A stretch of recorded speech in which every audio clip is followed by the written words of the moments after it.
Want your boss to put some real action behind the rhetoric when they talk about making your workplace more inclusive?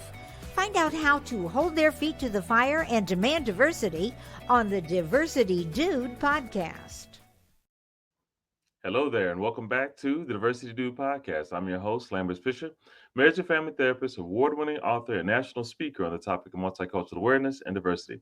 And for those of you who are interested in more positive and encouraging tips and strategies beyond what I share in podcasts like this, then feel free to check out my award-winning book, Diversity in Clinical Practice, nationally recognized for the unique way in which it addresses the often difficult topic of multicultural awareness and diversity. Designed for more than just therapists, if you're a helping professional in any way, diversity in clinical practice can help you meet the greatest variety of cultural needs possible for those whom you serve. And it's available in paper and audiobook versions for your convenience. And if you haven't heard it yet, I invite you to check out TED.com and see my talk called What to Do When You Offend Someone, where I offer a positive and practical perspective on how to navigate unintentional offenses in daily life. To date, it's been viewed over 500,000 times. And check it out for yourself and hope you're encouraged by it and you share with a friend if you enjoy it.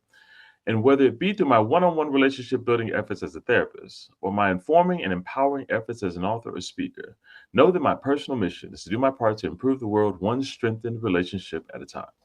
So today I want to share with you an encouraging perspective on how DEI is about special treatment. Here's what I mean. As the recent wave of eliminating DEI programs and initiatives continues to roll on, the explanations for why this needs to be done continue to vary.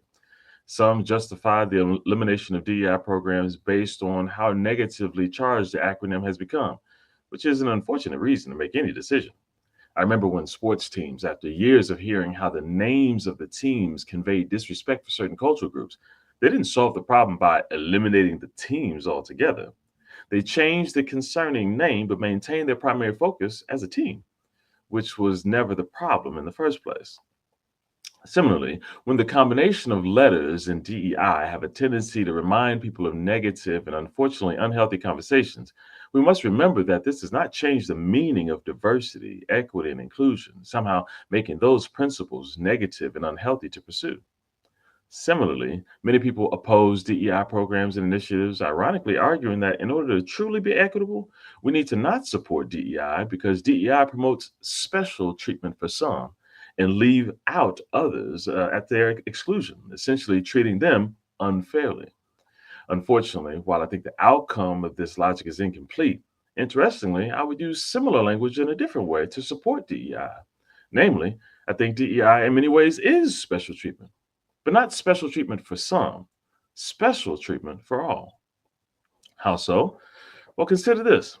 We already know that DEI isn't just about race. I love to remind people that DEI, diversity, equity, inclusion, is more than just race. It includes a variety of identities such as gender, sexual orientation, age, socioeconomic status, religion, ability, and many other aspects of identity. Considering various ways in which people see and value aspects of their identity, DEI simply aims to create environments where people feel safe, seen, valued, and respected no matter their cultural background. Which people? All people.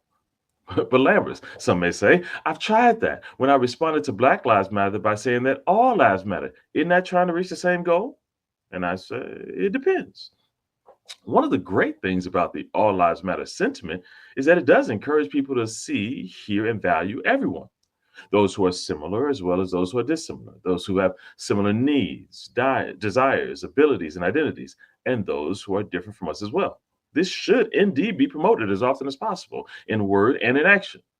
Unfortunately, however, one of the problems with the All Lives Matter sentiment is that it was often used in response to the Black Lives Matter sentiment, almost as if to convey a contradiction, refuting the reality that all lives matter. This may not be the intent, but similar to the feelings associated with the DEI acronym, this is often how it is felt, especially when all lives matter is used as a reason to eliminate programs and initiatives intended to show more than just say that Black lives and other lives do indeed matter. All that being said, the entire conversation is misguided in a way because Black Lives Matter isn't intended to convey that only Black Lives Matter, which would understandably justify the corrective assertion that no, all lives matter. Instead, it is intended to convey that Black lives also matter.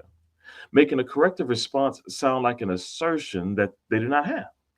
In the face of words and behaviors that seem to convey that their lives and experiences and needs do not indeed matter as much as others.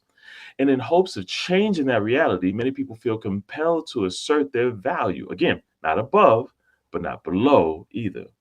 It's not about a desire to be treated as more special, but to not to be treated as less special, or we'll put just as special as everyone else.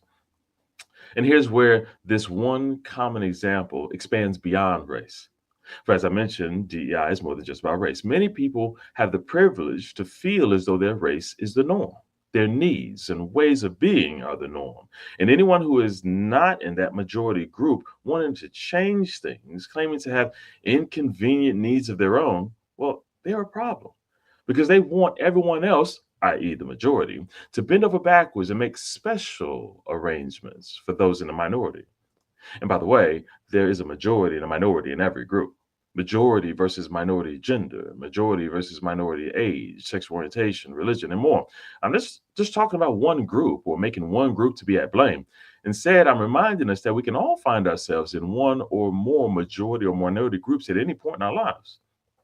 What is key here is asking ourselves the question: am I making intentional efforts to ensure that everyone's needs are being met, that everyone's concerns are being heard, that everyone's unique contributions are being valued? Or am I seeking environments where I'm only in a majority, which in and of itself isn't bad, unless we're also resting on that comfort to the detriment of everyone else in that environment who happens to be in a minority percentage, not in value?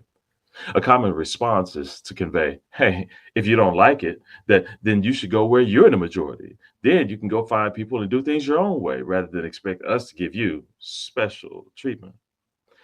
This unfortunate response fails to take into account the goal in situations like this is not special treatment for those in the minority. It's special treatment for everyone in that environment, including those in the minority. How? Well, it's understandably convenient to be in environments catering to your needs. Or put another way, it's understandably convenient to be in environments where your needs feel special, valuable, and worth meeting. DEI isn't proposing new special treatment for some, but the same special treatment for all, the same value, the same respect, the same effort, not in the same way, but the same effort and value and worth put into identifying what needs everyone has and to design strategies to meet those needs. After all, even in organizations or companies where everyone believes and feels as though they are the same, good leaders know that not everyone on the team has the same needs or learning styles, benefits from the same type of encouragement, has the same skill set. And they make intentional efforts to learn their team and lead in consideration of everyone on that team because everyone on that team is special and worth personalization to empower and uplift. Efforts to eliminate DEI have a tendency to convey a message that, yes, good leadership and healthy organizations do make these personalization and custom team building and empowering efforts, just not for you. Conveying that message, we are all special, but not really all. Only certain people are more special. If this is not the case, then either a new message needs to be conveyed, or better yet, instead of eliminating programs based on acronyms and misguided perspectives, we can instead change the names if we need to, but keep the positions of leadership that are dedicated to making those who have behaviorally or programmatically felt left out to feel included, to feel valued.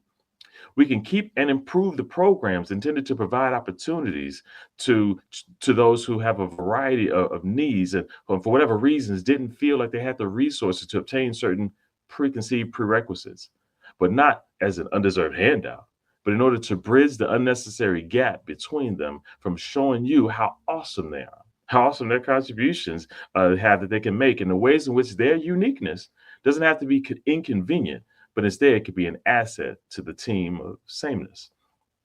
Ultimately, this puts DEI in a position to help everyone in the organization feel special. Those who already do feel special by enhancing their efforts through the diversity of the contributions on the team, as well as those who previously have not felt special, paving the way for enhanced relationships, productivity, and a great future for everyone involved. With all this in mind, my hope for you is that you will be able to help contribute to healthy conversations about DEI. in whatever form it takes. No matter the new programs, titles, or acronyms, do whatever is within your power to promote special treatment for everyone, and especially those who haven't yet experienced it. And with that, I'll say thanks again for listening to the Diversity Do podcast. If you have any pressing diversity-related questions that you'd like me to address on an upcoming podcast, or if your organization is in need of a shame-free and empowering speaker or training on this often sensitive topic, then feel free to reach out to me directly at www.diversitymadesimple.com. And if you know of anyone else who can benefit from a positive and encouraging perspective on this often difficult topic of diversity, feel free to send them a link to this podcast so they can be encouraged as well. Or share with them my award-winning book, Diversity in Clinical Practice, available at Amazon.com. And don't forget to visit TED.com and check out my talk called What to Do When You Offend Someone. I hope it inspires you and that you share it with someone else so they can be inspired as well. And as usual, I look forward to addressing as many topics as possible in future podcasts to help you improve as many relationships as possible at work, at home, and in your community. And as always, remember this: you don't need to know everything about everyone in order to have a positive impact on someone. Thank you all for tuning in, and have a great day. Tune in each week and find out how to demand and implement diversity at your job. To hear more, check out previous Diversity Dude shows on ShalettaMakesMeLaugh.com. You know Shaletta makes you laugh, but did you know Shaletta Brundage can also make you think and boost your business? Media personality, activist, and comedian Shaletta Brundage founded Shaletta Makes Me Laugh to celebrate and share the best of Black culture. It's a podcasting platform. You can download 10 weekly podcasts hosted by African-American subject experts at ShalettaMakesMeLaugh.com or wherever you find your favorite podcasts. ShalettaMakesMeLaugh.com is also a production house, creating broadcast-quality commercial content. And Shaletta and her team of storytellers create powerful promotional campaigns to get businesses the brand awareness they're looking for. Some of Minnesota's top businesses trust Shaletta, and you can too. Get out the word about your events and products and get in front of communities of color with ShalettaMakesMeLaugh.com. She's got the power to help your business.